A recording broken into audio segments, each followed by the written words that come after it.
आज हमें पढ़ना है प्रेजेंट इंडेफिनिट टेंस का इंट्रोगेटिव सेंटेंस। तो इंट्रोगेटिव सेंटेंस में 4 रूल्स हैं। तो पहले 4 रूल्स को हम लोग कवर करेंगे। उसके बाद से इंट्रोगेटिव प्लस नेगेटिव सेंटेंस आता है, जिसमें आपको 2 रूल्स पढ़ाए जाएंगे। तो 1 बाय 1 आइए रूल्स को पढ़ते हैं। प्रेजेंट इंडेफिनिट टेंस में इंट्रोगेटिव सेंटेंस रूल 1 क्या है? सबसे पहले इसका हेल्पिंग वर्ब लिखेंगे। प्रेजेंट इंडेफिनिट टेंस का हेल्पिंग वर्ब, हेल्पिंग वर्ब होता है डू ऑब्लिक डज। फिर उसके बाद से रहेगा सब्जेक्ट, सब्जेक्ट के बाद वर्ब का फर्स्ट फॉर्म, उसके बाद से ऑब्जेक्ट, ऑब्जेक्ट के बाद से अदर वर्ड।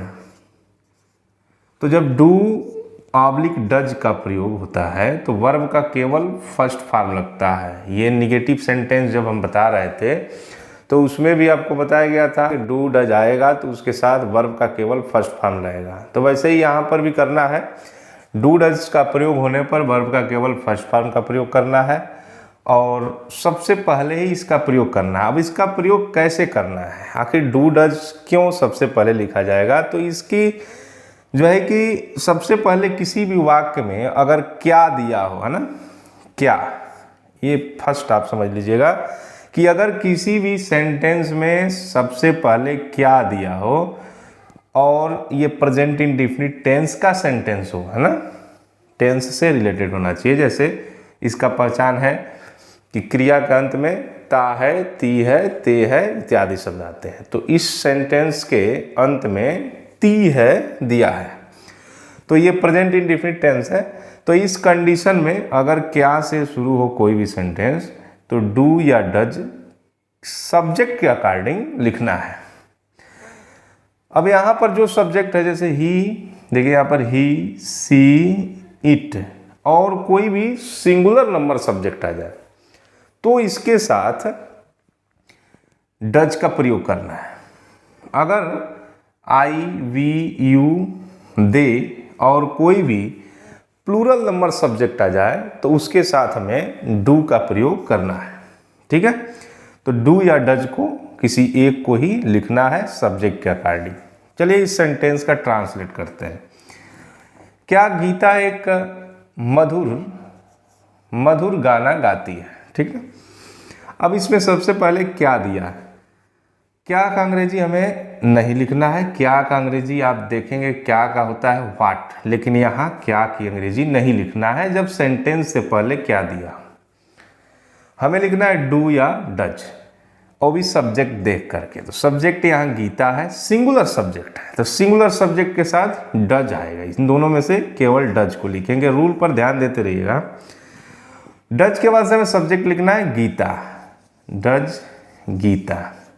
फिर वर्ब लिखना है, वर्ब है गाती है, तो गाती है का हो जाएगा सिंग, और उसके बाद से ऑब्जेक्ट के रूप में है एक मधुर गाना, ए मधुर का स्वीट और गाना का सॉन्ग, और लास्ट में क्वेश्चन मार्क। मार्क जरूर लगाना है क्योंकि इंट्रोगेटिव सेंटेंस का यही पहचान है, सेंटेंस के लास्ट में क्वेश्चन मार्क होना चाहिए। विदाउट क्वेश्चन मार्क सेंटेंस गलत हो जाएगा, इंट्रोगेटिव सेंटेंस का फार्मूला गलत हो जाएगा। ठीक ना? तो यहां पर does Geeta sing a sweet song. फिर अब दूसरा सेंटेंस देखते हैं। क्या वह अपने घर जाता है? क्या इसमें भी पहले है, तो क्या पहले है तो हमें डू या डज लिखना है सब्जेक्ट के अकॉर्डिंग। ठीक है, सब्जेक्ट है वह का होगा ही के साथ डज, तो हम सबसे पहले लिख लिए डज। फिर सब्जेक्ट हमने लिखा ही, डज ही। वर्ब क्या है तो जाता है, जिसमें ता है आ रहा है उस वर्ब है, तो यहाँ पर जाता है का होगा गो। केवल फर्स्ट फॉर्म लिखना है, वर्ब का फर्स्ट फॉर्म, इसमें यस या यस नहीं लगता है डू और डज जब लिखा जाए। डज ही गो। उसके बाद से टू प्रोसेसिंग दिखाने के लिए अपने घर, तो यहाँ पर इसलिए लिख दिया गया है कि कौन से सब्जेक्ट हैं जिनका पॉजेसिव केस लिखा जाए। ठीक ना? तो यहाँ पर ही सब्जेक्ट है और ही का पॉजेसिव केस है हिज, ही का यहाँ देखेंगे हिज। ऐसे सी का हर, आई का माई, तो ही के साथ अपना, अपने, अपनी की जो अंग्रेजी रहेगी वह हिज होगा। यह पॉजेसिव केस है, अलग से इसका वीडियो हम बना देंगे। यहाँ पर डज ही गो टू, अपने घर जाता है, तो अपने घर का हो जाएगा हिज और घर का होगा house. Does he go to his house. ठीक है। अगर यहाँ होम लिखते हैं तो यहाँ टू का प्रयोग नहीं करेंगे। क्या वे अपने स्कूल जाते हैं, क्या वे अपने स्कूल जाते हैं, ठीक ना। इसमें भी सबसे पहले क्या है, तो हमें डू या डज लिखना है। अब वे सब्जेक्ट है, तो वे का इंग्लिश होता है दे, दे के साथ डू का प्रयोग किया जाता है, ठीक ना। तो क्या दिया है, तो क्या का हमें अंग्रेजी नहीं लिखना है, यहाँ पर हमें लिख लेना है डू, हेल्पिंग वर्ब। डू के बाद सब्जेक्ट लिखना है दे, ठीक है। वर्ब है, वर्ब है जाते हैं, तो जाते हैं का हो गया क्या, गो, वर्ब का first form go, do they go. अपने स्कूल, अभी मैंने बताया कि यहाँ जो सब्जेक्ट रहेगा उसी का पॉजेसिव केस लिखना है, तो दे का पॉजेसिव हो गया देयर, तो यहाँ पर लिखेंगे टू, गो के साथ टू, और उसके बाद से अपने का there, do they go to their school. अब रूल 2 है, ये रूल फर्स्ट था। इसमें एक और बात ध्यान रखेंगे कि जब सेंटेंस जो भी दिया हो, अगर उसका आंसर यस या नो में निकले, हाँ या नहीं में, तो उसे भी हेल्पिंग वर्ब से ही बनाते हैं, किसी भी टेंस का हो। जैसे यहाँ लिखा है क्या गीता एक मधुर गाना गाती है, क्या गीता एक मधुर गाना गाती है, यस नो। क्या तुम खाना खाते हो, यस नो। तो जिसका जवाब यस या नो निकले तो उसका टेंस जो बनेगा, जो भी अनुवाद होगा, वह हेल्पिंग वर्ब से होगा किसी भी टेंस में। तो यहाँ पर प्रेजेंट इंडिफिनिट है तो इसमें डू डज का प्रयोग होगा। दूसरा टेंस आएगा तो उसमें इज एम आर हैज है एटसेट्रा हेल्पिंग वर्ब लगेंगे। रूल 2 देखिए, रूल 2 में यह है कि इसमें सबसे पहले क्वेश्चन वर्ड लिखे जाते हैं, फिर यही टोटल रूल रहता है, यहाँ से डू डज से लेकर के अदर वर्ड तक सेम रहेगा। Do oblique does plus subject plus verb का फर्स्ट फॉर्म ऑब्जेक्ट प्लस, तो यहाँ से कोई चेंजिंग नहीं है, बस एक वर्ड ऐड हो जाएगा क्वेश्चन वर्ड। अब ये क्वेश्चन वर्ड क्या है, हिंदी में इसे प्रश्नवाचक शब्द बोलते हैं।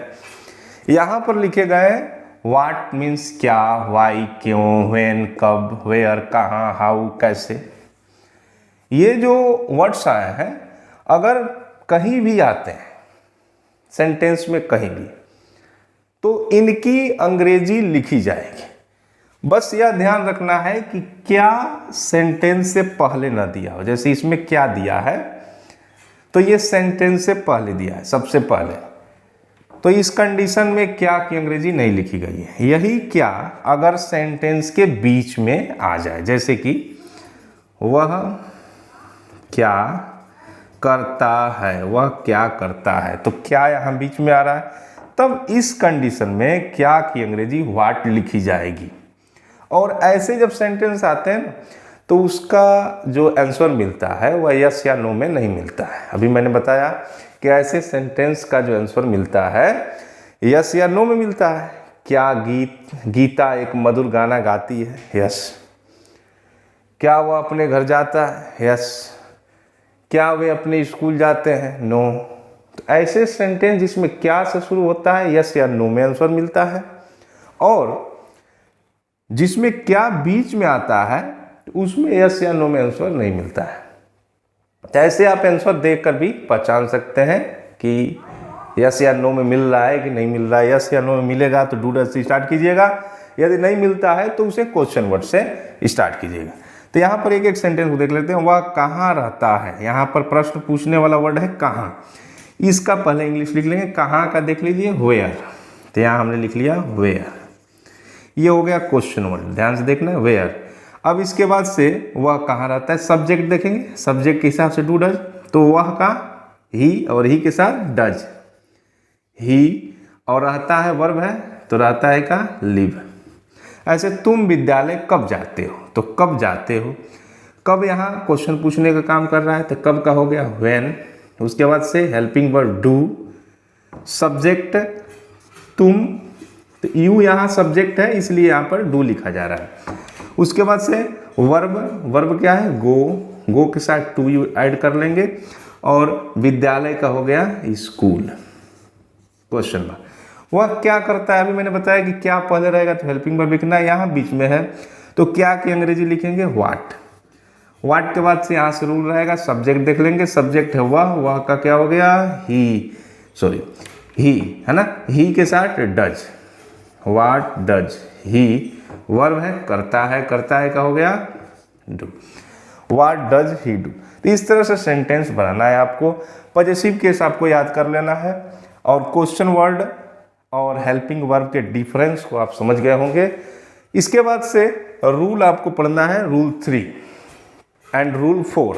अब देखते हैं रूल 3। रूल 3 में क्वेश्चन वर्ड पहले लिखना है, उसके बाद से नाउन, फिर do oblique does, subject verb का फर्स्ट फॉर्म, ऑब्जेक्ट और अदर वर्ड। तो इसमें जो इंट्रोगेटिव का रूल है सेम रूल आप यहाँ से यहाँ तक देखेंगे, डू डज फिर अदर वर्ड, ये सेम है। इससे पहले क्वेश्चन वर्ड के बाद नाउन लिखा गया है, ये डिफरेंस है, इसी को समझना है। इस रूल में क्वेश्चन वर्ड के बाद नाउन आता है और वे क्वेश्चन वर्ड, कुछ ही क्वेश्चन वर्ड है जिनके साथ टेंस में ज्यादातर नाउन का प्रयोग किया जाता है।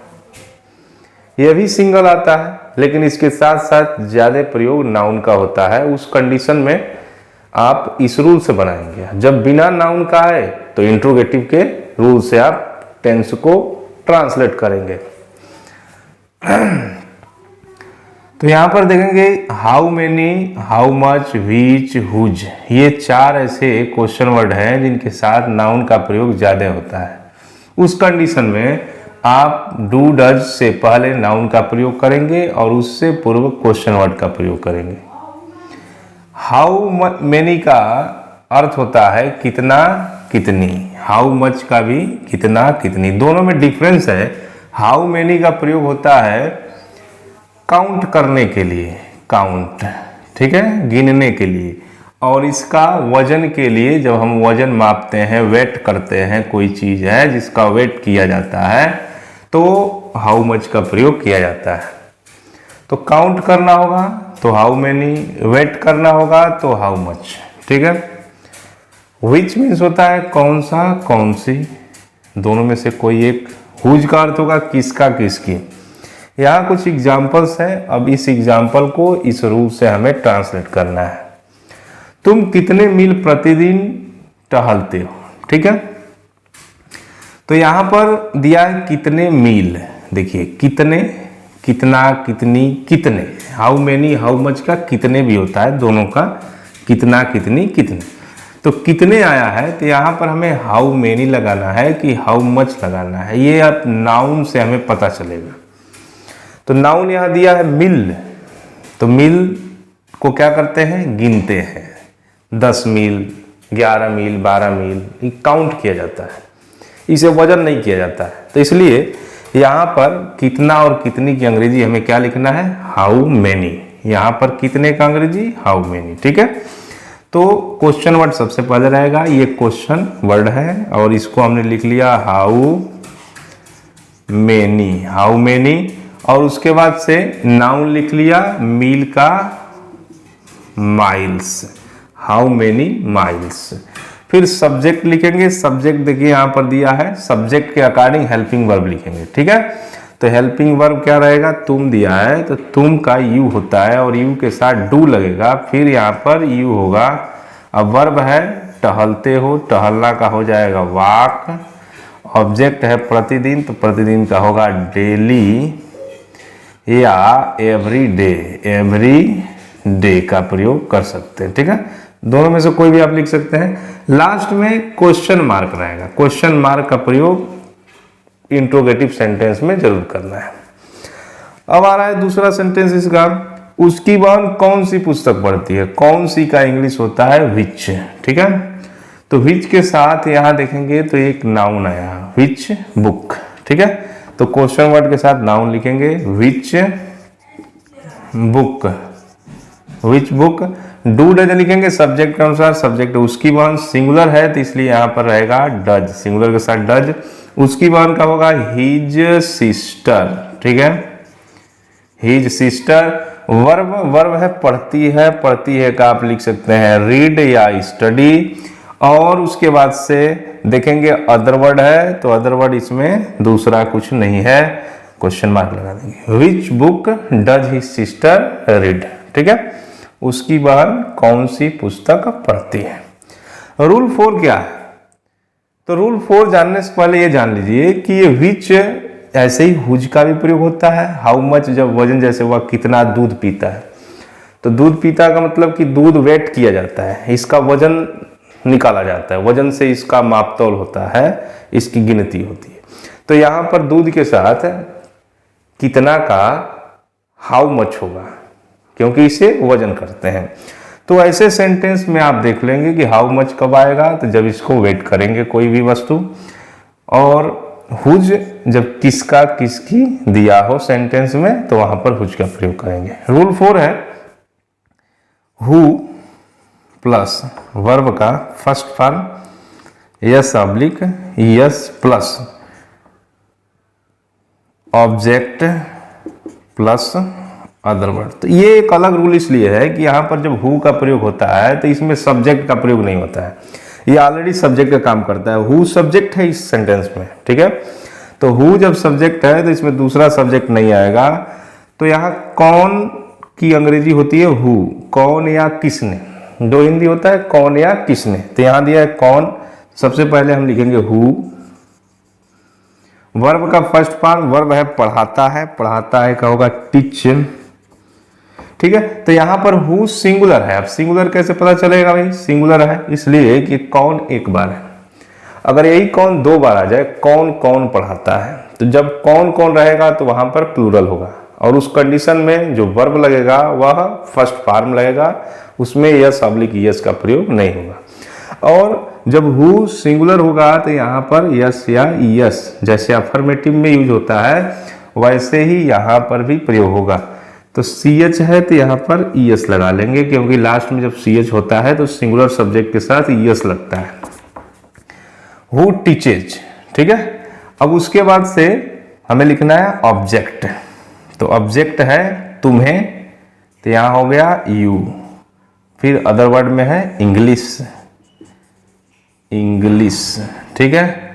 तो हु टीचेज यू इंग्लिश। आप इसे चाहें तो इसे आप पहले भी लिख सकते हैं, इसे बाद में लिख सकते हैं, लेकिन इसे जब आप पहले लिखेंगे तो आप लिखेंगे ऐसे इंग्लिश, और इंग्लिश के बाद लिखेंगे टू यू। तो टू यू ऐसा क्यों होता है ये आपको एक नेक्स्ट वीडियो में मैं बता दूंगा कि कैसे ये प्रयोग किया जाता है। ऑब्जेक्ट को, जैसे 2 ऑब्जेक्ट होते हैं, एक डायरेक्ट ऑब्जेक्ट और एक इनडायरेक्ट ऑब्जेक्ट, तो इसके जो कंडीशंस हैं उस कंडीशन के अनुसार जो है कि प्रयोग किया जाता है, और उसे हम लोग आगे पीछे बदल कर सकते हैं, लेकिन उसके कुछ कंडीशन है। जैसे यहाँ पर यू को अगर बाद में रखें तो यहाँ पर टू का प्रयोग हो रहा है। तो ये सब आपको नेक्स्ट वीडियो में मैं बता दूंगा कि इसको कैसे हम लोग लिखते हैं। तो हु टीचेज यू इंग्लिश या who teaches English to you. क्या तुम अपने अध्यापक का कहना नहीं मानते हो, तो यहां पर देखोगे क्या पहले दिया है, ठीक ना। तो क्या अगर आएगा सबसे पहले तो उसमें डू डज लगेगा, पहले बताया जा चुका है। और ये रूल 5 इसलिए बताया गया है कि रूल 5 है क्योंकि इसमें निगेटिव वर्ड आ रहा है, क्वेश्चन भी पूछा जा रहा है और निगेटिव भी आ रहा है। तो ये इंट्रोगेटिव भी है और निगेटिव भी है। तो इस रूल को हम लोग बोलेंगे interrogative negative, interrogative plus negative, interrogative plus negative. तो इसमें जैसे कि आप इंट्रोगेटिव के रूल देखे हैं, सेम रूल रहेगा, डू डज पहले रहेगा, फिर सब्जेक्ट, फिर उसके बाद नॉट रहेगा। तो यहाँ पर क्या है, सबसे पहले तो हमें हेल्पिंग वर्ब लिखना है सब्जेक्ट के अनुसार। सब्जेक्ट तुम है तो यहाँ पर लिखेंगे डू के बाद से यू, डू यू। उसके बाद से निगेटिव जो दिया है वर्ड उसको लिख लेंगे नॉट, डू यू नॉट। ठीक है, कहना मानते हो, ये वर्ब है कहना मानना का, ओबे, डू यू नॉट ओबे अपने अध्यापक का, तो अपने का देखिए सब्जेक्ट के अनुसार, सब्जेक्ट यू है तो इसका पॉजेसिव केस होगा योर, योर का अपना हो गया, अध्यापक, अध्यापक का हो गया टीचर। तो do you not obey your teacher, क्या तुम अपने अध्यापक का कहना नहीं मानते हो। तो इस प्रकार से प्रेजेंट इंडेफिनिट का सभी rules, affirmative, negative, interrogative, interrogative plus negative, सभी रूल्स आपको पढ़ाए जा चुके हैं। अगर वीडियो अच्छा लगा हो लाइक कीजिए और अपने मित्रों तक शेयर कीजिए ताकि उन्हें भी यह जानकारी हो सके।